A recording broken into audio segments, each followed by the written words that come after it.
Alright, so we're back here. Uh, I really don't know what to do. Like, this is 2200. This is 2100. We know where this is. Union and cryptozoology business might end when you do. Union and cryptozoology, huh? I think we're done with cryptozoology anyway. We still need to check the island for bullet traces. I don't know how exactly we get there. This also, don't know. Find booze, not gonna happen. Murder weapon. What we could do is look at things that we can interact with. Maybe if we get to read something. Although I doubt it. An intricate web of blue lines stretched. It almost looks like. Right, we're done with that already. The quarter reel is just what you needed. The reels attach to the apparatus with a satisfying click. The tape is rooted behind the magnetic reader. Yeah, put it away. We don't need that. Right, so nothing to interact with. We could purchase a book. That's possible. And probable, and we should maybe even do that. I think it's perhaps a good idea. We buy a book, we read it, gain some knowledge. It's always good to have, you know? Knowledge, it don't expire. There's like absolutely nothing over here on the boardwalk. This is where the dead man died. Stop messing with the coin weaver and hold on to something. The wind is so strong. It's a long way down to your death from here, 20 meters at least. Nothing to do with this thing, right? Yes? No, nothing for you. What about this? There's some tear, an empty cigarette package, and a crumpled kebab wrapper in the trash bin. Alright, well, nothing to do here. Dead body is gone. And everything is right again. You just keep on keeping on.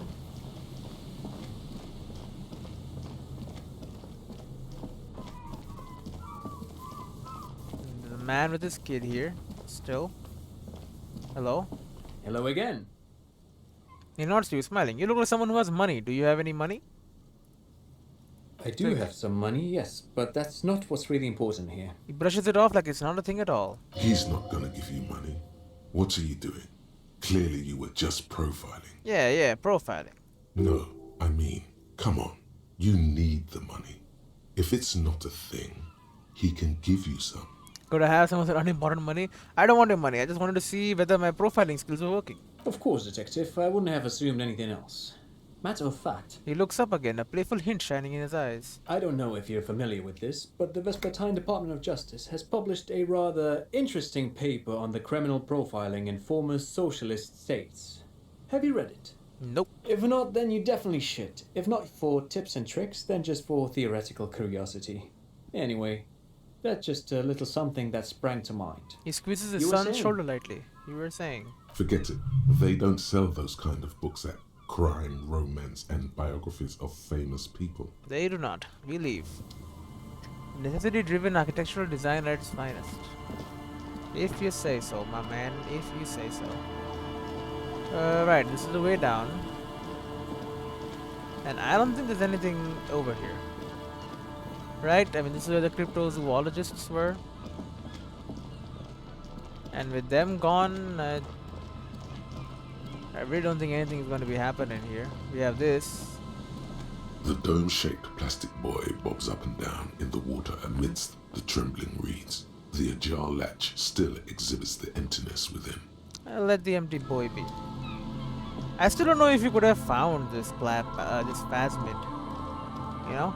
A few locusts trudge along the wall of the trap. The rest are piled in a heap in the corner, dead. No phasmid anywhere. Nope. No indeed. And that's the end of this side. We're gonna run on a coast, man. And this is like the last trap. After this, there are no more traps. The trap is filled with dead and dying locusts. Most of them aren't moving anymore. You still can't see a phasmid anywhere. I'm gonna keep looking for a bit at least. Until I can be sure there is no phasmid, because I did spend a lot of time trying to find it. It would be kinda sad if there just was not one. You know? Although I don't think there's anything else here. Right, can't we like fast travel on the map?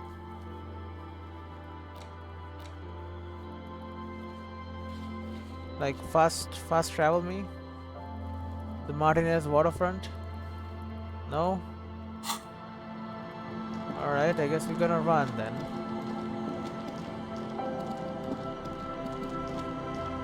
A beautiful place, but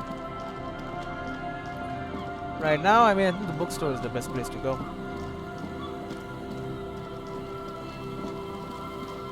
Or like, I mean, you're into the church already, I think.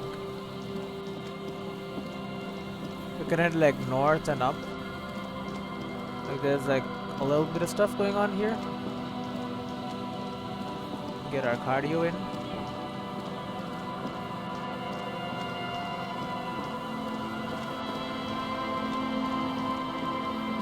Is the unopenable door? Maybe we can open it now? An old door, worn by elements, guards the depot. The wind has blown a sand dune in front of it. The door hasn't been opened in a long while. You see a handle. Nope. It ain't here.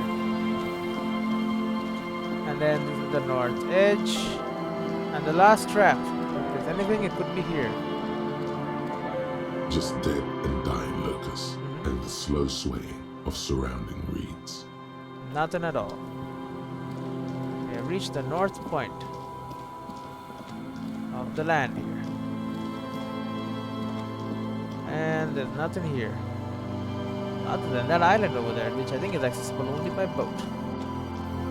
And if you don't have a boat by now, at this point, I don't know. Maybe we'll find a boat. Maybe we won't, I'm not sure. But we're gonna spend another day at least trying to figure some stuff out. Tie up some loose ends. Read some books, you know.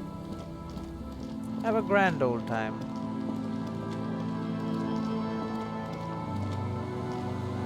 Okay, this way then. Cross the rickety bridge of ricketiness. What about you kids? The scruffy-haired little boy kicks a stone while the other watches him do it. Bye bye kids, take care. Not interested. What about you guys? Still selling your weird bad stuff?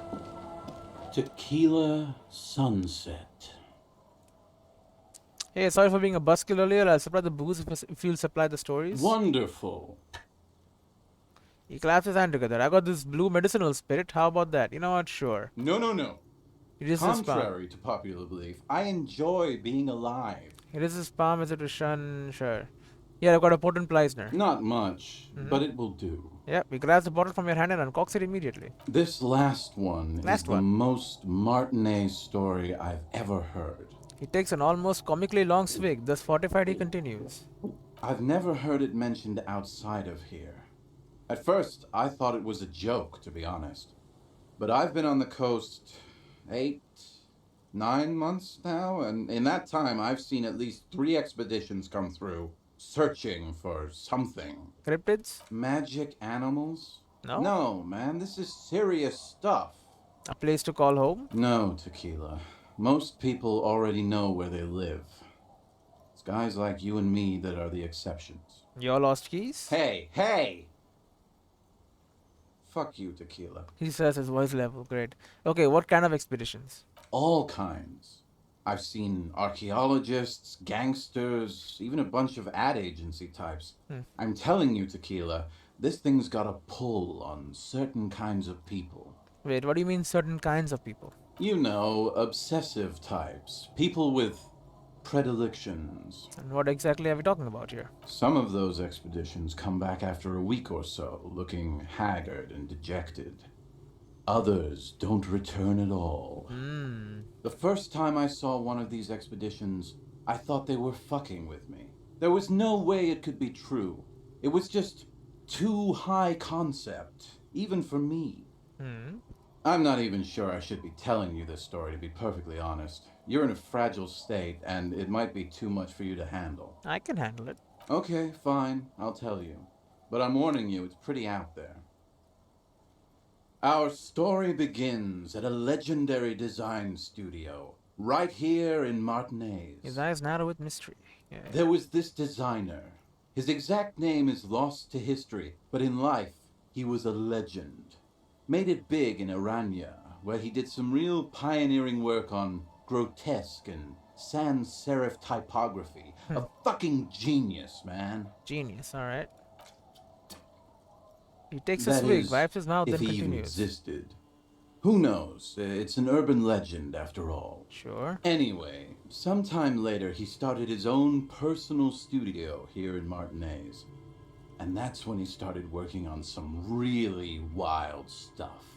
I'm talking some glass-smooth, forward-looking design language, the kind of thing that would totally overthrow the old regime, design-wise. Okay, cool new designs. A paradigm-shattering revolutionary? But then something turned. You see, it's widely known that nose candy and pioneer graphic design work go hand in hand. Drugs? Wait, nose candy? You know tequila, nose candy, the white railroad, party powder. He taps us out of his nose twice. The kids on the streets also call it Snow Day. Snow day. Or Emelan gold? For the plateau on which most of the world's supply is grown and harvested, typically by slave labor. Oh, nice. Sinus salt, the white knight. Can't see, Can't for see. its popularity among the aristocratic class of the prior century. Along with a number of more banal street names. Blow, of course, but also flake, powder, pearl. Really, anything that's white will work. Okay, so it's white powder. Got it. He's talking about cocaine, baby. Are you referring to cocaine? Shit, yeah, tequila. You know exactly what I'm talking about. He gives you a comradely bump on the shoulder as a couple millimeters of booze slosh out of his bottle. So what happened to him? Milliliters, yeah. You've got to understand, the work this guy was doing was so high concept that regular amounts of cocaine just weren't cutting it. By the end, they were bringing it in by the lorry load. So he overdosed, huh? Now, as you might imagine, snorting that much cocaine can't be healthy for a regular human, right? Yeah, Right. right. Wrong. Do it all the time. All the time? All day, baby. I think that's why my wife broke up with me. Hey, tequila, pay attention. The story goes that one day he was balls deep in work on what he thought would be his pièce de résistance, an advert so minimal it contained neither text nor images, just pure white. Then how is that an advert? Apparently the idea was too high concept even for this genius. He dropped dead right at his desk before he could finish. His last words are recorded to have been, "It's as white as a blizzard of cocaine." What a stupid fucking idea, yeah. But the story doesn't end there. Supposedly, when they performed the autopsy, the coroner discovered nearly a quarter kilo of coke jammed into his nasal cavity. That's why he died. That's almost certainly anatomically impossible. Yeah. Wrong again, nerd. Where there's a will, there's a way. Amazing. That's right. 250 grams of blow had accumulated in there over the years. We're talking high-grade Saramaritsian pure. Not that cut-rate shit your grandma does. Grandma? There are those who believe the designer was buried with this quarter key of nose candy still lodged in his sinuses. That's what those expeditions are looking for. Drugs? 250 grams of drugs? The cocaine skull. The cocaine skull? The cocaine skull. Wow. No. Wow. Correct. Great. And why do people think the skull is in here in Martinez? Here's the kicker. This designer, this lead designer of a world-famous design studio, was born in Martinez. A local boy, Martin Martinez.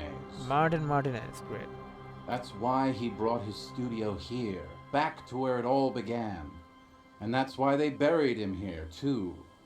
Perhaps right under Ab's pipe there. He points to the pipe. There's a pipe. Or probably further down the coast, or in some yard in Martinez proper. A hidden mausoleum. No one knows exactly. Just a story. No, my grandma always told me his grave lay somewhere on the islets on the bay. This is ludicrous and physically impossible. Sinuses can contain that amount of anything. The lieutenant turns to you. My only question is, where does one get a shovel? And what do these expeditions plan to do with it? The archaeologists say they want to put it in a museum. The gangsters say they want to sell it on the black market. And the ad agency guys say they're seeking inspiration. From the master? Bullshit. They just want to snort it. Amazing. But you could beat them to it, Harry. You could snort the magic skull cocaine instead. Great. I probably shouldn't, though. I'm pretty sure they all just want to snort it, though. I mean, he agrees. And why wouldn't they, eh? Sounds like right strong stuff. Great. Rosemary, you said something about islets. Don't listen to him or his grandma. He's just making things up. No, my grandma told me. I've heard other people say it too. That it's underwater. Or no, He thinks. maybe it was the storm sewers. Okay. I thought it might be on the islands. Then I can get a boat. Or maybe it's in the air. Or in an ancient state pyramid offshore. What have you learned from the other expeditions? They're pretty vague about it in general. The gangsters like to claim they're looking for the grave of a friend, with picks and shovels. The archaeologists act all official about it, saying they're conducting serious research. Honestly, I think they're not really scientists, just rich. I guess. The junkies, for some reason, are pretty upfront about it. They just say they're looking to snort some blow out of a dead man's nasal cavity. Honest men on an honest quest. You should join them. No, probably not. By now, I'd say I know about as much about it as anyone on the coast. Okay, I'm convinced. Let's go find it. Undertake it. Whoa, whoa, whoa. Hold on just a minute. Finding it right now is literally impossible. Why? What? Why? For one, the way is blocked by that big lorry that says Delta Logistics Company on the side. You definitely have to search the area behind that lorry too, yet it is impassable. And second, outfitting an expedition like that is expensive. It'd have to be a big production to do the cocaine skull justice. You need new gear, people who know what they're doing, all kinds of provisions. It's just not feasible within the economic and temporal frame of our current setup. Matter of fact, unless a bunch of money just falls out of the sky, we might never know what's up with that skull. Is some money gonna fall? I have to agree. We barely have what we need to solve the case we've got now. We can't afford to run around chasing after quasi-mythical pieces of drug paraphernalia. Besides, it would look extremely bad for the RCM to be caught up in something that has the word cocaine writ large on it. The PR is tricky on this. Damn, that's too bad. Wait. Maybe there's another way. Maybe up around the coast. Don't give up now. Yeah. Yeah, well, that's the reality situation for you. Who knows, though? Maybe someday we'll get our chance. Are there any more stories you can tell? Not that I can think of, currently. I guess that makes sense. You have been drinking a lot. That might be the case. Yes. I'll have to listen to the tale of the headless flan rider again. He breathes in deeply, preparing his recitation. The tale I'm about to tell you is an urban legend particular to Martinez. He lifts a bottle to his lips and takes a That long, said, luxuriant sip. I first heard it from a former bicycle courier in Koran. There are many variations on the basic story, and the details often conflict. What everyone agrees on is that nobody knows the exact nature or identity of the phenomenon. I think it's a statue in the mist. Are you telling the story of the headless? Shut the fuck up, Rosemary. Yeah, shut up, Rosemary. He clears his throat. Summer of 44. 17-year-old Gertrude Het is walking home from a late shift at the harbor. It's almost midnight. She stops for a cigarette near the canal. Hmm. Our heroine finds herself enjoying the peace and quiet the canal provides. He looks up at the skies and searching for peace himself. What she doesn't know is that her peace is about to be shattered. From behind her comes the clattering of hooves. Startled, she turns around, and what does she see? The giant of Coconor. What? No, I told you this is a Martinez legend. Mm-hmm. It's a man. A man. The pause is long and dramatic. Mm-hmm. With no head on his shoulders. Wearing a found tracksuit, searching for the legendary found cap that went missing when he lost his head. Wait, I thought the headless planet rode a bull. Show him the figurine. I thought that he rode the headless pig. The lieutenant says with a little smirk. Well, there are many versions of this story, the most peculiar of which has the headless found rider riding on the back of another headless man. That's super spooky. Yes. According to legend, young Gertrude Het had to endure years of psychotherapy before she was able to look at a horse or tracksuit again. And she's one of the lucky ones. He takes a sip from his bottle. Gertrude Het may have been the first to witness the headless found rider, but she wasn't the last. Oh no. Oh no. Tell him about the two feminists by the locks. Fuck, Rosemary, they were dating. No one said they were feminists. Everyone always misremembering this stuff. This wouldn't be the De Ponte Delgado case, would it? It is. What? You know it? Mm-hmm. I've read the case file, but please, go on. Right. Early autumn of 46. Ula DuPont and Eva Delgado are fishing near the waterlock long after the sun has set. Yeah. The wind picks up. A sky already dark now blackens. Water starts falling from above. The first cold rain of the season. Indeed. The women are caught in the downpour. They act quickly. Eva gathers the rods whilst Ula turns around to reach for the tackle box. And she sees it. When she sees something, her shriek is so violent that the residents of the nearby apartment building believe lightning has struck. But there is no lightning. Only a heavy downpour and the silhouette of the headless found rider looming on the horizon. Yeah. Ula makes a run for the shore, but Eva slips on a wet rock and disappears into the cold, cold canal with nary a sound. Yeah, she killed her girlfriend. Her body is never recovered. He looks it in the eye, right. What happened to Ulla de Ponte? Asked Doom Sparrow. Word on the street is that she, you know, He makes a finger pistol with his right hand and lifts it up to his chin. gave herself facial deconstruction surgery. Real grisly stuff. Ulla, but Eva, and then Ulla killed herself. Okay. That part, at least more or less, corresponds to the case file. Alright. See? Told you. The man takes a long, self-satisfied sip. Anyway, that's the story of the headless found rider. Pretty crazy, huh? Okay, whatever became of the headless found rider? No one knows.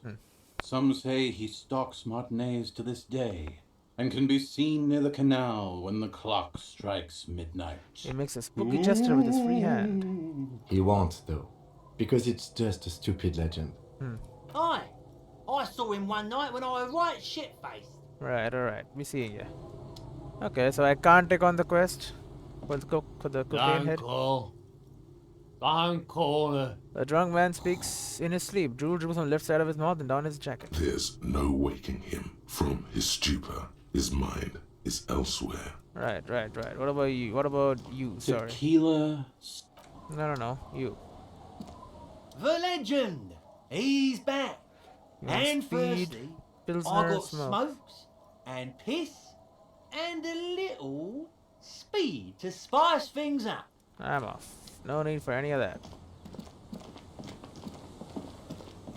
Right, I'm going to the bookshop, I guess, to buy some books. You got nothing better to do? Might as well read. Learn something in life. I mean, who haven't I spoken to in a while? Maybe there is someone to talk to.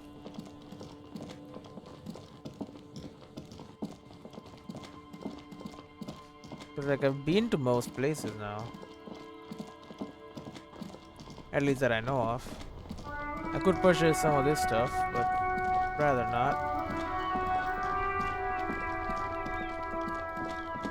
The bookshop is just right here, so might as well head in, purchase something, and see what we can find.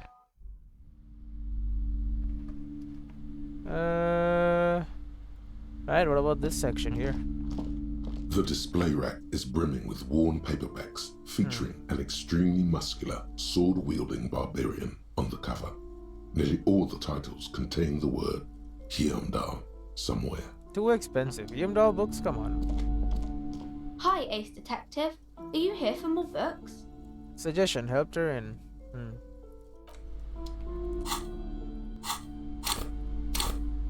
Excuse me, thank you. I have no points, and I could put it into suggestion. Charm men and women, puppet the puppet master. What about the middle stuff? A small mountain of colorful board game boxes. There are numerous types of games for all ages.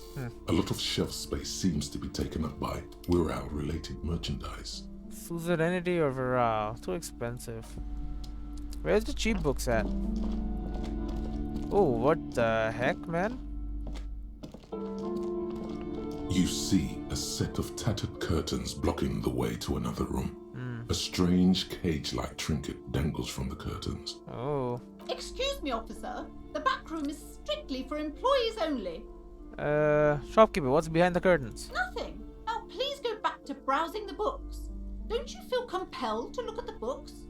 The books are all you care about. She's fiddled with the pendant. She speaks almost as if she's trying to put a spell on you, urging you to buy more books. No, I want to look at this. Oddly enough, the more she tries to draw you away from the curtains, the more alluring they become. Examine the strange cage-like trinket. You see some kind of charm, an irregular polyhedron assembled from bones, sticks, and straw. That's pretty bad. Inside, a disturbing fish head with empty eye sockets stares at you.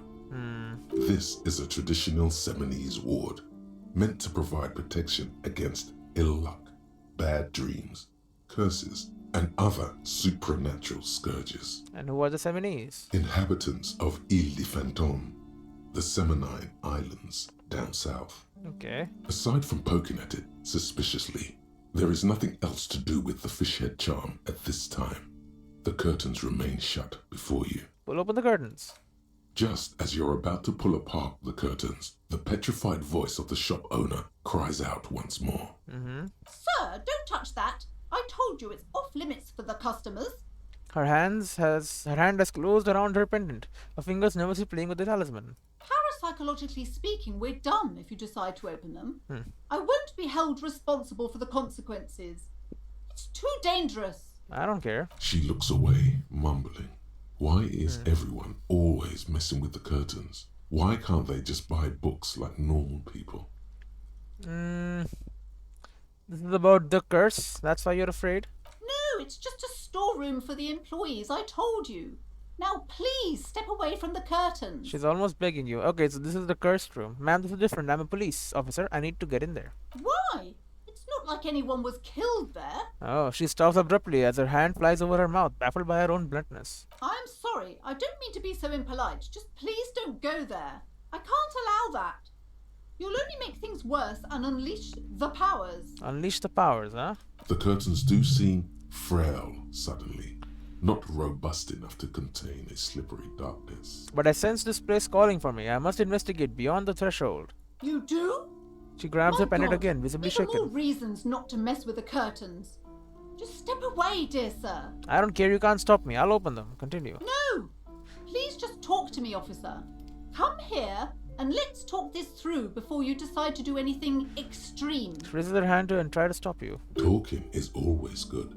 Go see what she has to say. Yeah, sure. Lies. Rip them open, we say. You can rip them open later. The curtains, tattered with age and covered in dust, hang before you, as if taunting you. Ignore them for now.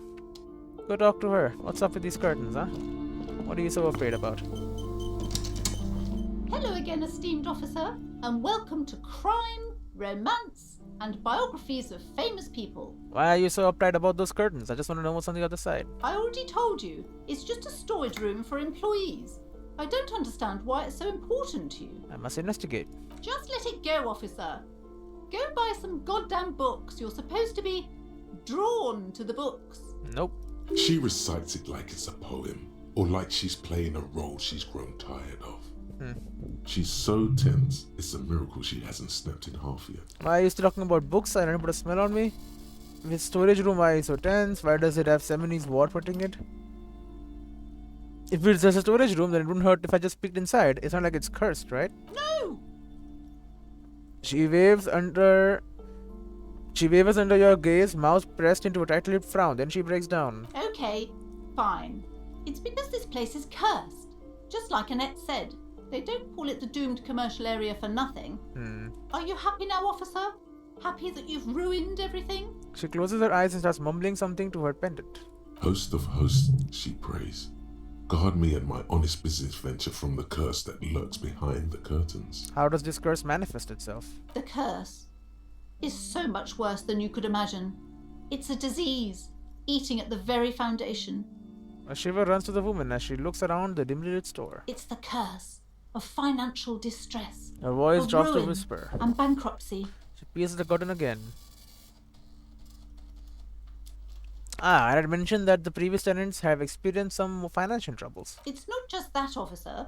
We're dealing with something supernatural here. It's the cacodemons feeding off bad business practices and disappointing income statements. Great. There's something wrong with this building, I can tell you.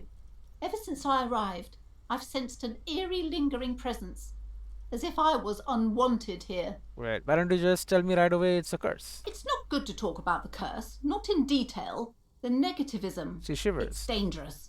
Talking about the void wraiths angers them. Great. Wow. Void raves. You have new words. Have you sought help from anyone? Yes, I've contacted numerous parapsychologists and even a pair of Simonese mediators. They provided me with the wards. She nods at the strange cage-like trinkets on the curtains. The wards help to keep the doom at bay and protect us against the darkness that lies further in the building. Even though now I fear, it's not enough. Is your pendant part of the wards as well? Point to her necklace. Oh, this!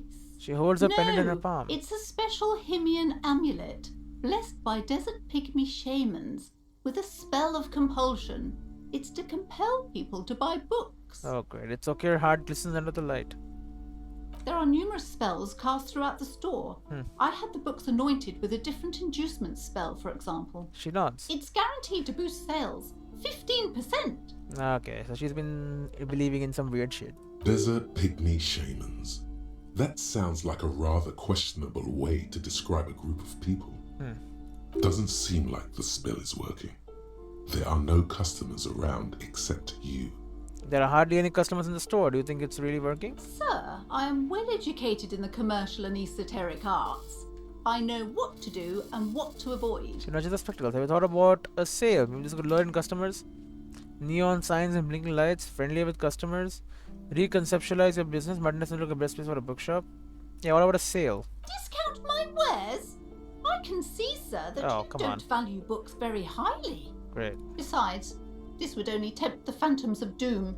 They can sense the desperation, you know. Would you like me to take the case? I can investigate, see if the curse is real. Yeah. Most certainly not. What? I don't want anyone who's not familiar with the psychic arts to get involved in this mess. I am familiar. Stay away. Leave the spirits be, so they can return to their slumber. Great. My liege, you know what this case calls for? A para-detective. Drama at medium 10. Convince her to let you investigate the doomed commercial area. Yeah, do it. Slither up to her, you silver-tongued fiend. Show her what world-class perfidy looks like. What? Wait, what if I don't want to lie? Yeah. You're not lying. You're giving her peace of mind. It's true. The means are thus justified. Ma'am, I came here to help. I've handled paranatural situations before. Are you sure? She looks Don't think skeptical. I haven't seen charlatans before. I have returned from the void, a paradetective from a long line of paradetectives. You're no paradetective. You look nothing like one. And you're clearly a drinker. Pardon me for being so blunt, but You look like one. You look like one. Great. The lieutenant keeps his usual stony calm. He silently picks out his notebook. I admit I have had a share of drinks, but it's only because the spectral realm is parapsychologically taxing. You see, it's necessary to drink the spirits in order to contact the void. Maybe. I mean, you believe in all that shit. How do you know all this? It's my family. Here we go. Your wards brought me here in the first place. Semini's blood also runs through me. I am the void reverend. I have the power to deal with to debad all bad energies. Your wards brought me in the first place, yeah. You're part Simonese. Yeah. Oh, it means our meeting couldn't have been mere chance. I'm Semini's. The hand of fate guides us. Sure. But I am not the only one at risk. I have to think of my daughter. You are certain you can help us? Keep us safe? I can't allow any collateral damage to hit us. Just had her partner Kim, he'll vouch for me. No problem whatsoever, your family is safe. The Phantoms are no match for me, yeah. If you promise, good officer, then She shuffles you nervously. might be our last hope. Do you swear it? Actually, I'm not really feeling the vibe anymore. The second force has left me. Great. A hand on your heart, on my honor. Thank you, sir. There's one more thing I haven't told you about yet. The entity. A timid sigh of relief followed by a cautious smile. The entity. Investigate doomed commercial area. Do not act surprised. You know of these things, sire. Of course, the entity. Close your eyes. I have sensed its presence. You have? She The casts. entity takes the form of a woman. A witch, probably. I've suspected that she must be connected to the curse ever since I first saw her. Did you know that she lives inside the chimney? Chimney, the passage between heaven and hell, of course. Yes. That chimney is part of the building's central furnace, and it's enormous. She has barricaded herself behind some metal security curtains. God knows what she's doing there. Just a vagrant, I guess, living there. Some unnatural magic. Key to I bookstore assume. back door. You should go find the entity and ask what happened to all the companies in the building. What is the source of this curse? Here's the key to the warded door behind the curtains. Take it. Alright. Oh, and please do return to me after you've looked round. I'm quite anxious to know what she has to say about the curse. What you discover in there. What you discover? Probably just some office space. Don't be scared. I had a few more questions about the curse. Okay, but please, only a few questions. She pierced the You curtains. wouldn't want to disturb the spirits. Never mind, I had other The questions. woman looks aloof, her features much softer. Occasionally she glances at her daughter's silhouette. Farewell for now, book peddler. Alright, I got a new quest. Investigate doomed commercial area. People say the commercial building on the plaza is cursed. No business will ever thrive there without getting bankrupt. You promised Placid you will look into it. Even enter the sealed door behind the bookstore to find out what happened to the companies there. Search for the malignant entity. She lives inside the chimney. Find a way in. Hey Dora, what about you? Hi, Ace Detective. Are you... Nope, I lost your hat. I'm very sad about that still. I had to give it to the girl who didn't even care about it. It's a good hat. You see a set of tattered curtains blocking the way to another room. A strange cage-like trinket dangles from the curtains. Pull the curtains open. Oh, here we go. You see a dimly lit room full of dusty furniture and trash. A doorway stands in the back, covered in dozens of scary little Sebanese wards, your shadow looming over it like an omen. Oh! A small terrified escapes from Placide as she tries her best to look away, her round face buried in her hands. Alright, let's enter. I mean, it's not really that bad. It's good, cool painting. Ghostly silhouettes of hair dryers. A vaguely androgynous portrait of a man. And through A this heavy door. door with a missing handle stands before you, covered in dozens, if not hundreds, of Sebanese trinkets and charms. It appears to be locked. Pain threshold challenging. Break down the door. Broke into Kuno's parents' apartment. Broke into the communard apartment. Knock on the door. Only an echo. No one is there. A hollowed out, dark echo. Unlock the door with the key. After exerting some force, you manage to turn the key. Yeah. It's eerily silent. The door slides slightly open, letting a draft of cold air into the room. An uneasy knot forms in the pit of your stomach. Kim, maybe you should go first. Detective, you're the one in charge. The lieutenant motions towards the door. Alright, open the door and enter. Kim will not go first. He's too smart. It's a goddamn gym, dude. Sand is different from the punch bag. Oh, he wants to talk. Hello? What is this place? The Lieutenant stares at dusty training equipment. It's an adventure. It's another world beyond the veil. Looks like a gym. I think this may be the Appetite's boxing club for young athletes. Yeah. I think you're right. Though it looks like no one's been here in ages. Yeah, it was on the signboard, right? I doubt the electricity still works. Good thing we have a flashlight on us. Don't forget to take it out of your bag before we move on. Yeah. Some I'll do that. specks of dust shimmer in a faint beam of daylight falling from the window. Other than that, the room is dark. What if there is a reason why no one's been here for ages? Yes, because it's closed. Probably. No need to look for supernatural explanations where a banal one will do. Now let's move on, shall we? Yeah, we shall. So, here you go. Torch is out. Is this Contact Mag the boxing champion? Is it? The poster says Citus Fortis. The rest is worn off. Oh, it's a bull! Shot put ball. I can use that. A barbell lies on the floor. The color has worn off its weight plates. It's 60 kilograms. Your triceps hum at the sight of these weights. Show the world what kind of beast it's dealing with. Lift them. Lift them, huh? There are no collars on the barbell. This is a safety hazard. Noticed collars, high performance weightlifting gloves. Oh, I do have good gloves. Look, Kim, it's a trap. There are no collars on the barbell. You're right. The weight may fall off. Better not touch it then.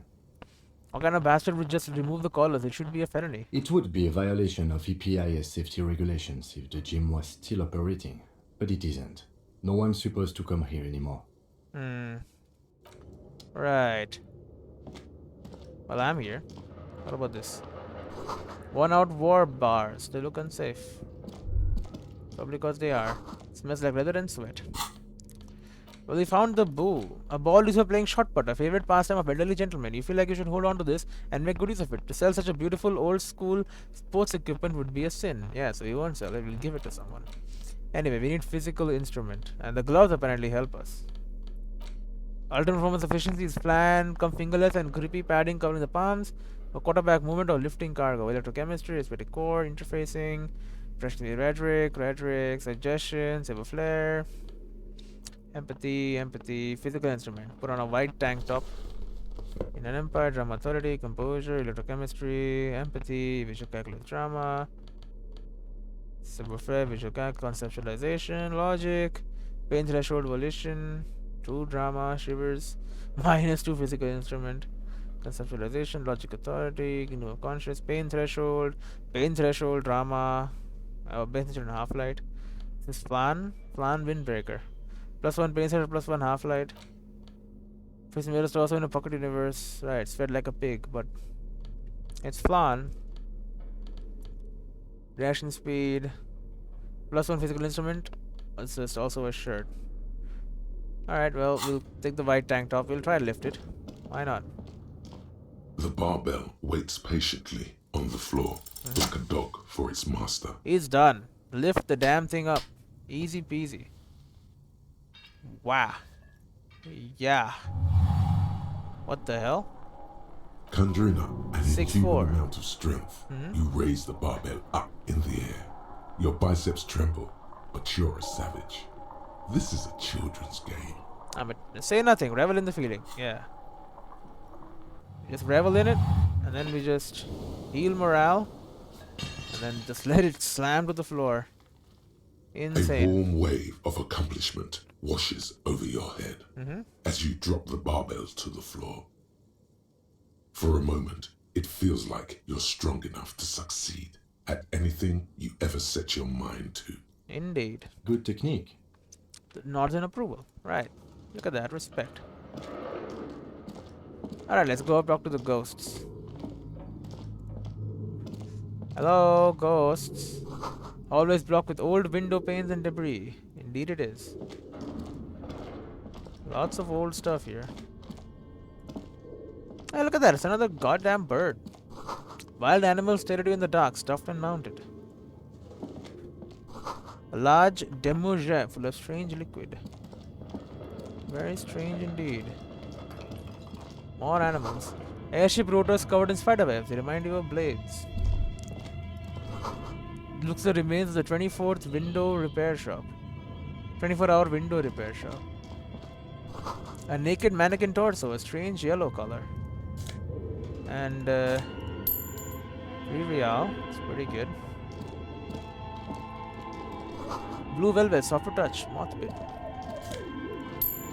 Another couple. Skis with slipstream, paint printed on the laminated top layer. Steel rotor blade bearing a slipstream logo. Looks like someone tried to reconceptualize their business here. I don't get it. Look, the skis and rotor blades both bear the same slipstream logo. It seems likely that they started out making one, failed to turn a profit, and then pivoted to producing the other. But the question is, which did they start with and which did they pivot to? Yeah. That's a good question. What a strange leap of imagination, and yet they still failed. How sad. Finish thought. Reality is ruthless. It is ruthless. What about this stuff? Ooh, what the hell? Production schedule filament memory. And that is expensive. The cube-like crisscross of filaments feels oddly fragile in your hands. Its intricate structure covered in dust. Silver tape on the side reads production schedule. Note: this filament contains information that can be read using a radio computer. A radio computer, huh? Well, I know where I find one of those. Oh, what's up? Is this Emma's atelier? What the hell is Emma's atelier? But where are the clothes used to display? True. What about this board? Your flashlight slides over an old green chalkboard covered in scribbles, sketches, and schemes, like some ancient cave mural. Some kind of artist? Some of the writing has faded with age, but you can still make out sections here and there.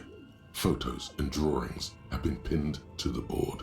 Okay, inspect the drawings. These lithe, pointy-eared creatures appear to be different types of welkins. Are they making You games? make out autumnal candle welkins, casting wax-based magic.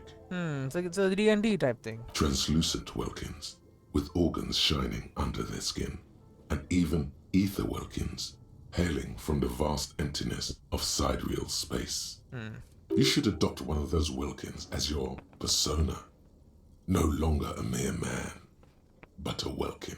Welkin. One of the welkins, towering among the rest, appears to be different, however. Examine the Welkin. This is important. It's Vara Hamira, a high welkin, his face white and scarred like cracked marble. This is clearly a Welkin supremacist.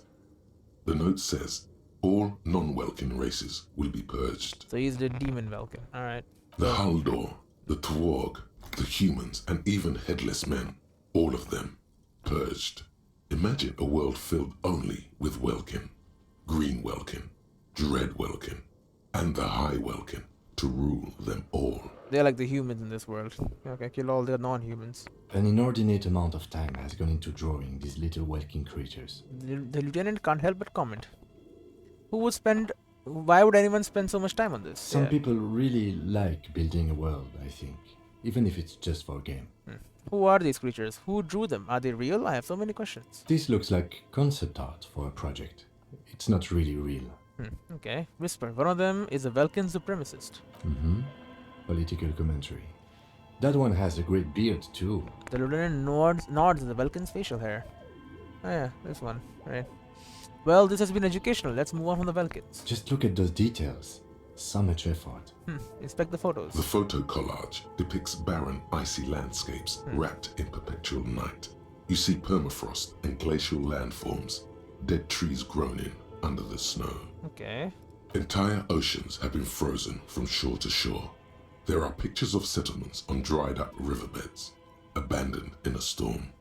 Animal corpses in the dark, carcasses and bones. It's pretty dark. You see primitive oil rigs built into glaciers, boreal dvorg, yurts under the snow, great mammoth-like beasts of burden. Albeit dark and cold, this vision also feels cozy in its own way, like eggnog or morphine, a much-needed respite from our own world. Okay. A pinned postcard reads, "The heat death scenario. A desperate fight for geothermal energy engulfs the world. as Wirral becomes untethered from its sun, drifting through the universe. Another game scenario? Okay. Inspect the schedule. This is a monthly calendar from the year 50. Cryptic words like sprint, daily minimi, and GPI span the marker-drawn grid, the grand scheme of production and money. I know what sprints are. I mean, I work in tech. It looks a bit like an academic calendar, only much more brutal. Minimi stands for a mini meeting. It's part of a bigger framework for managing work called RUN. Station 41 tried to implement it a few years ago, but failed. Keep reading. What happened? As time goes on, the numbers in the boxes grow rarer and rarer. The board becomes an empty snowfield in the final days. Only failure and regret dwell in this region. So I guess the project didn't work. Looks like they didn't make it. The lieutenant looks at the frigid ice field of nothingness. A note in the bottom left corner of the chalkboard says, "See the prod schedule filament for details." Inspect the notes. The handwriting is only partly legible, but you can still make out 3 slogans: Call in, Tune Out, Wirral Untethered, and Heat Death of the Universe. Okay, so all concepts. The full text reads, "Heat Death of the Universe is the new black." Another note says, "The biggest advancement in role-playing systems since the 30s. Alright, we leave. Interesting stuff. That's another map, I think. This old fireplace is covered in lines drawn in blue and red marker, the mesh spreading over the stone like blood vessels on alabaster skin. It looks ghostly and strangely ancient.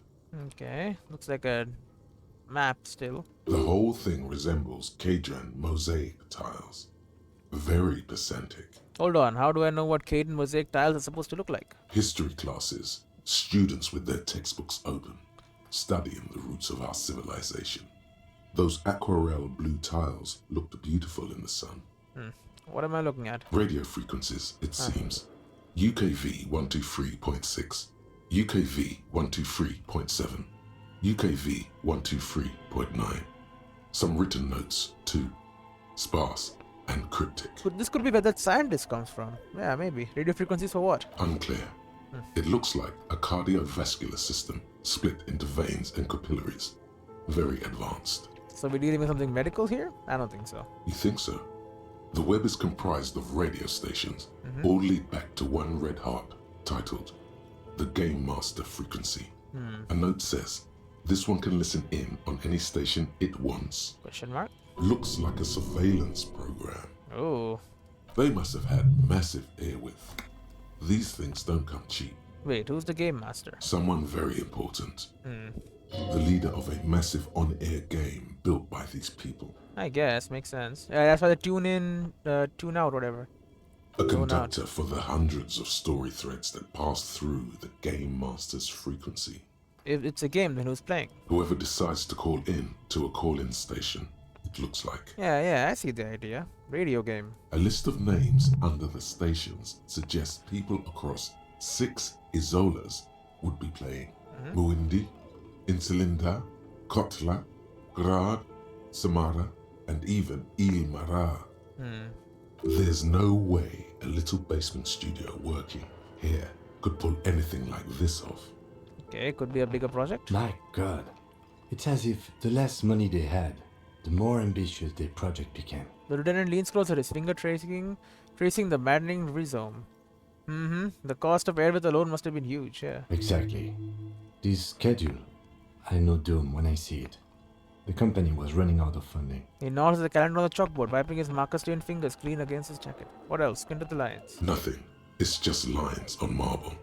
An echo from times long gone. No one has used the fireplace in ages. End.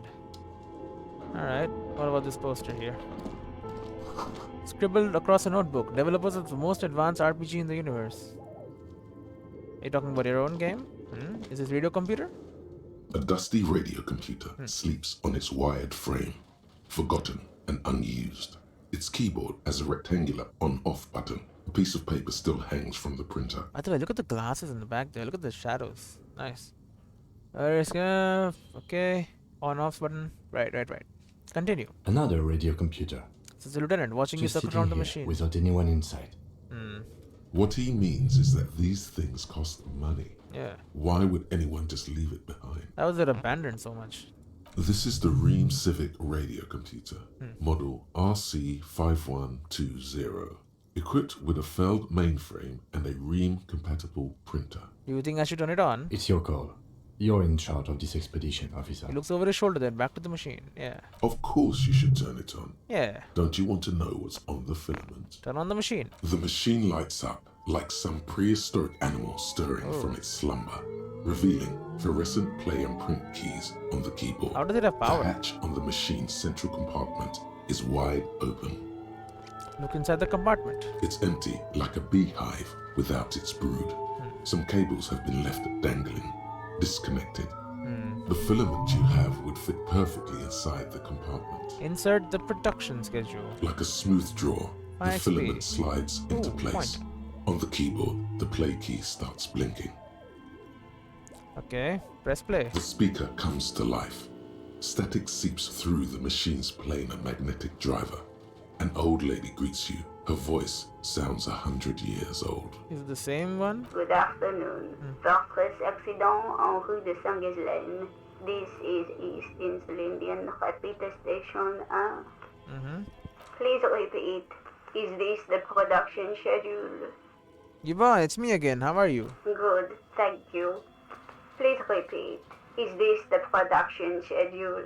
It's not clear whether she recognizes your voice. Let's try the password for the production schedule. Good. Please repeat the password. Say afterlife, death. Good. I've unlocked the production schedule.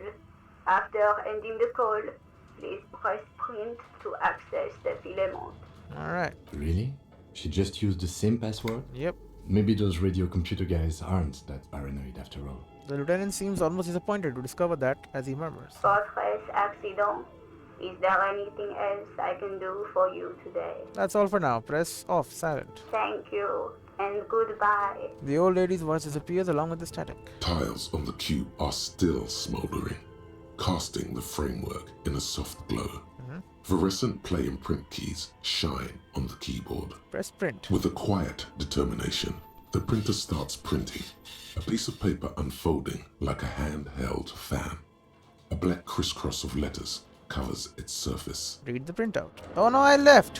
What the hell? Tiles on the cube are still smoldering, casting the framework in a soft glow.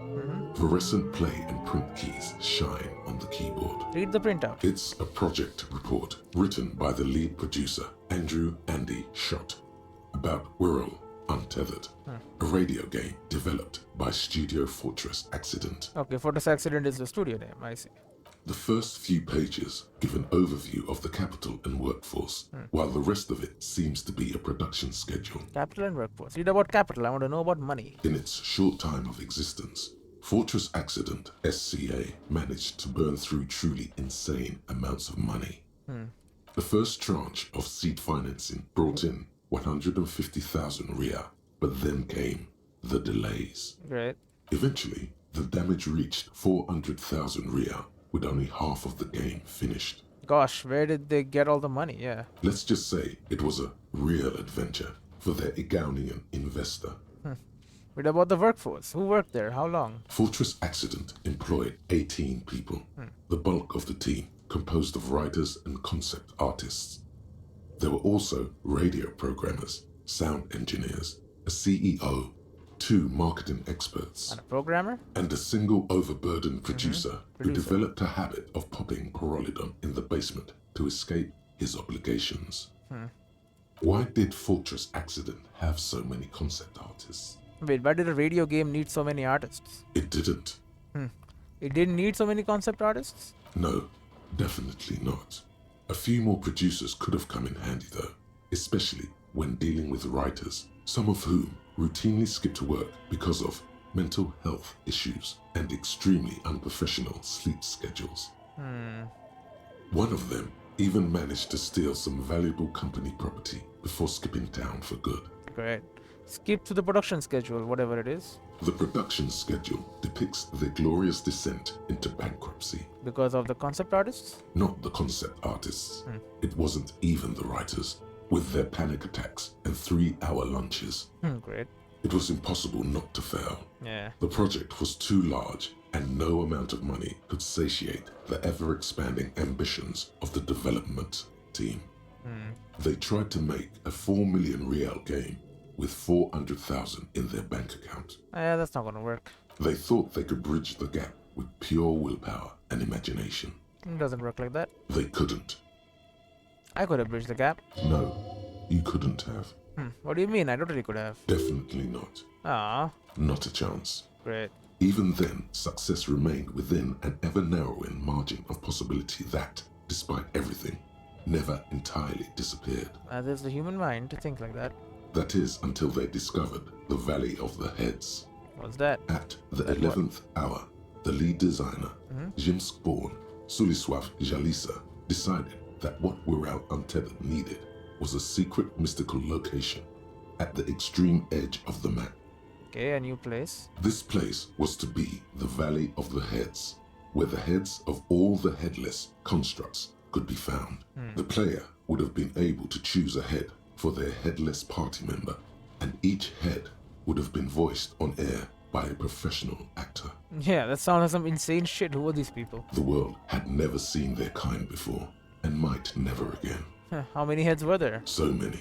The last count, there were approximately 10,000 heads for 10,000 headless men, all of which could be endlessly recombined. How many combinations could you make out of that? Do you really want to know?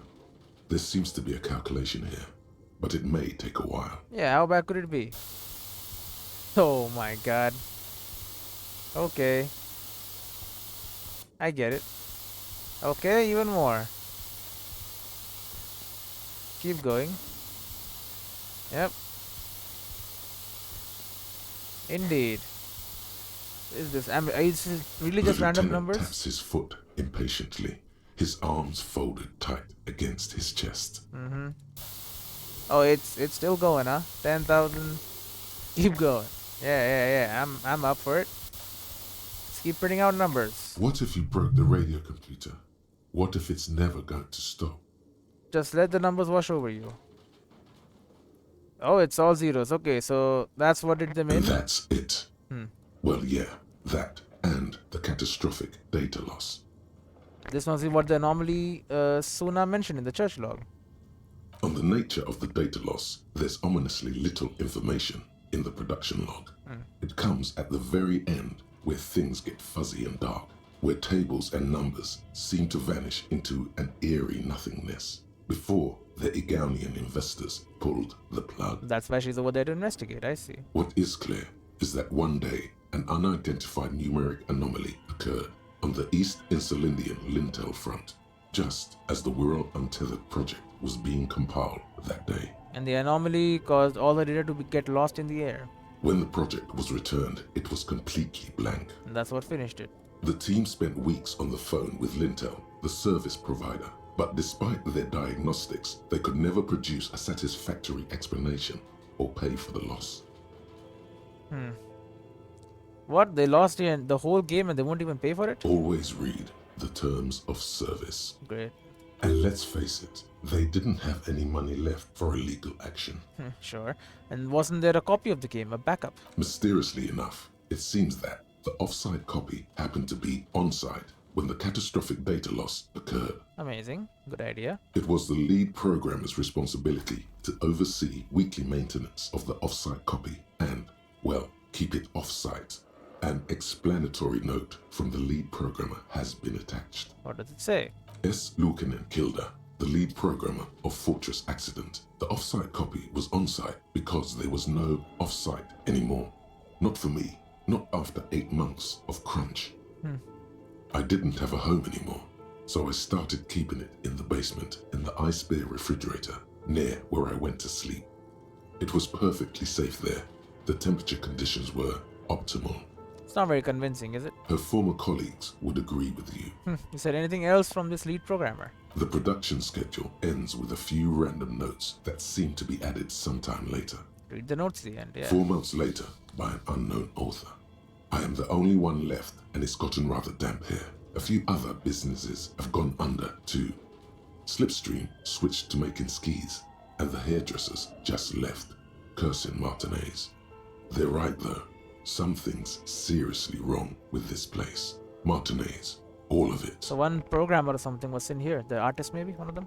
Still haven't got an answer from Lintel about what happened. Oh, maybe the All programmer, I could right. get were the physical coordinates of the error on the East Insulindian front on that day. Since the computation happened on air, I reckoned it had to coincide with an actually existing location. This is the lead programmer's notes, so who we met already. I have compared the coordinates to a map of Revachol West. Turns out it's only 800 meters from here. The address is Saint-Brun 1147. I am going there to look this thing in the eye. Yeah. Saint-Brun 1147? That's what the street sign next to the church said. Tear off the printout and throw it away. Tiles on the cube are still smoldering, casting the framework in a soft glow. Fluorescent play and print keys shine on the keyboard. This is what they were making. This is the game. Press play again. With a quiet determination, the printer starts printing. A piece of paper unfolding like a handheld fan. Sure. A black crisscross of letters covers its surface. Press play again. The speaker comes to life. Static seeps through the machine's playing a magnetic driver. An old lady greets you. Her voice sounds 100 years old. Good afternoon. Darkest accident en rue de Saint-Ghislaine. This is East Insulindian Repeater Station 1. Please repeat. Is this the production schedule? Thank you. Tiles on the cube are the Remove the filament schedule. slides out of its glowing nest. Leave. Alright. Hello? Okay. What do you think is going on with that computer, chalkboard, and fireplace? It's obvious. This is what remains of Suna's radio game station. Porter's accident. Someone had to exercise the curse. Looks like an undercover counterintelligence program. Failed business. What are they making? Yeah, no. It's the Yes, game I studio. got that. What I meant was, what were they trying to achieve with this damn game? Yeah. What were their ambitions? Because this here looks rather advanced. Yeah, they tried too much. This is way above your tiny little policeman head. Conceptualization failure. I don't know. I'm not an artist. Okay, well, I think The lieutenant takes steps back, steepling his hands. Like he's ready to lay out a fine theory, crafted together like a puzzle box. it looks like one of those popular pen and paper role-playing games. Only these people were trying to automate it, make it work on radio computers. How are they planning to do that? How are they planning to do that? Through call-in stations. It None of nods the to the players have fireplace. to be physically present. Anyone in the world can participate in the game, as long as they have a two-way radio. Then there's the game master frequency that listens in on the smaller call-in stations. I think that was supposed to coordinate the stories, functioning as a master of ceremonies of sorts. So multiple games in the same universe, I see.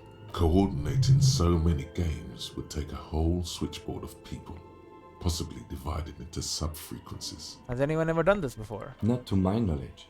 They make automated games in Graz, Messina, Königstein. You know, places with industry. Not in Revachol West, among the ruins. That makes sense. But I don't think anyone has attempted to create an interinsulary game before. We just don't have the technology. And this was a role-playing game? Indeed, those Welkins are a dead giveaway. Yeah. Role-playing people love that stuff. The world looks like a modified version of the WeWorld board game, with hit death thrown in. It points to the chalkboard, yeah. Super cool. Someone should give them millions of real immediately. This game is too good to be left unfinished. Wow, conclude. Indeed, it's ambitious and untethered from reality, but The lieutenant tilts his head, thinking. They were insane if they could do this, or it's a play to cheat money out of investors. The curse got to them. The world is cold and lonely. This would keep it company. Let's finish it. Do we have any money? Let's give them money so they can finish it. The world is cold and lonely. This would keep it company. Let's finish it. it's too late for that, I'm afraid. Half smile breaks out on his face.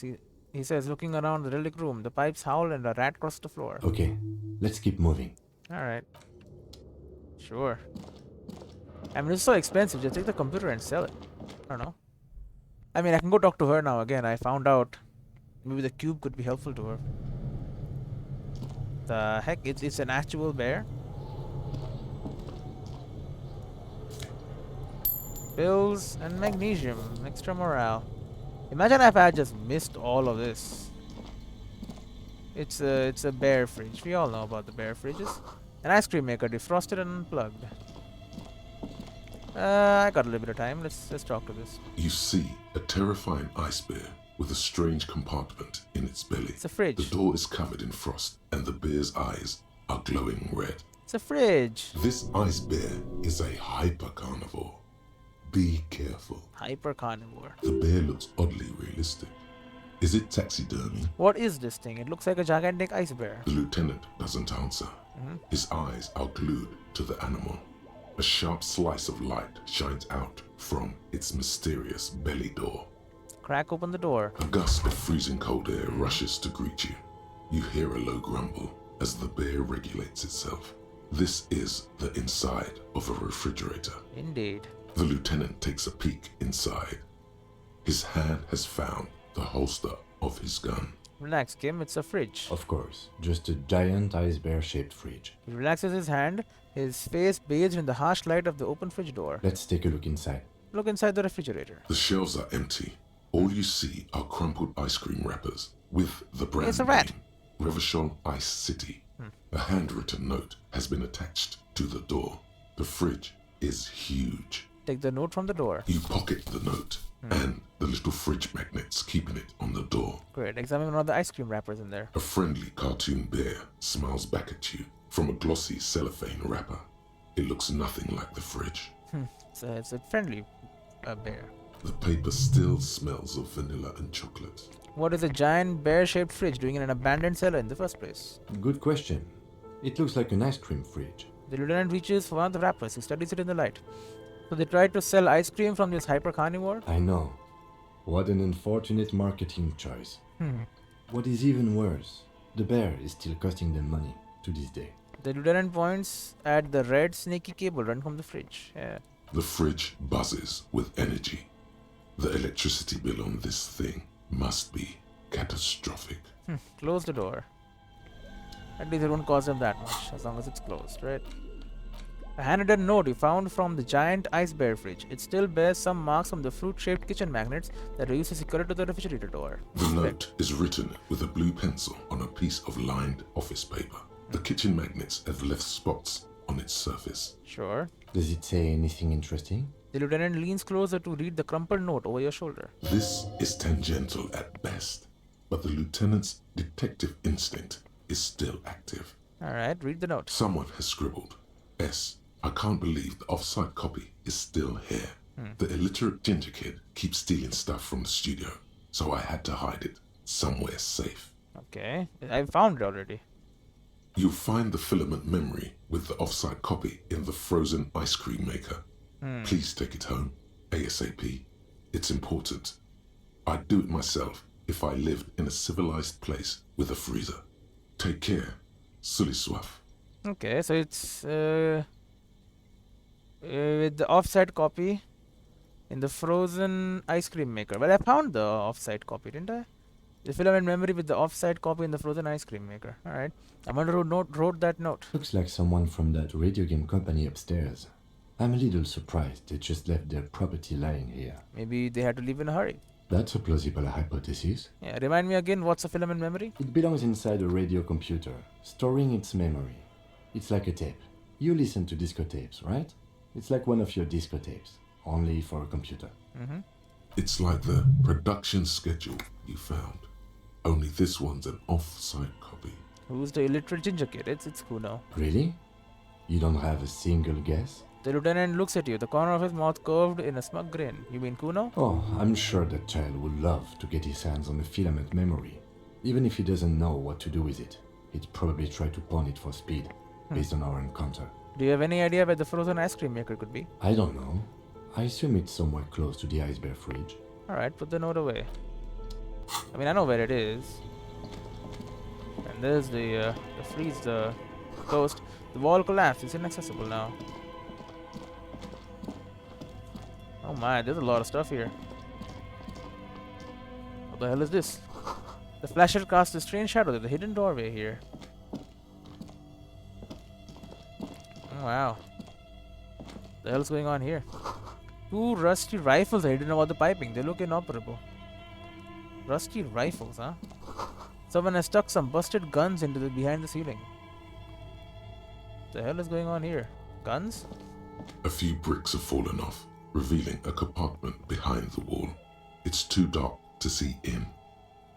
Where are we? Look around the secret room. Seems like an old bunker from the revolutionary period. Look at all those rifles. He points up. The rifles under Must the be an ceiling. old weapons cache. Maybe the rifle used to kill the guys here. Look, there's a hole in the wall. Shine light on the hidden compartment. There is, yes. And there also appears to be something inside the hole. Interesting. Do you want to take a look?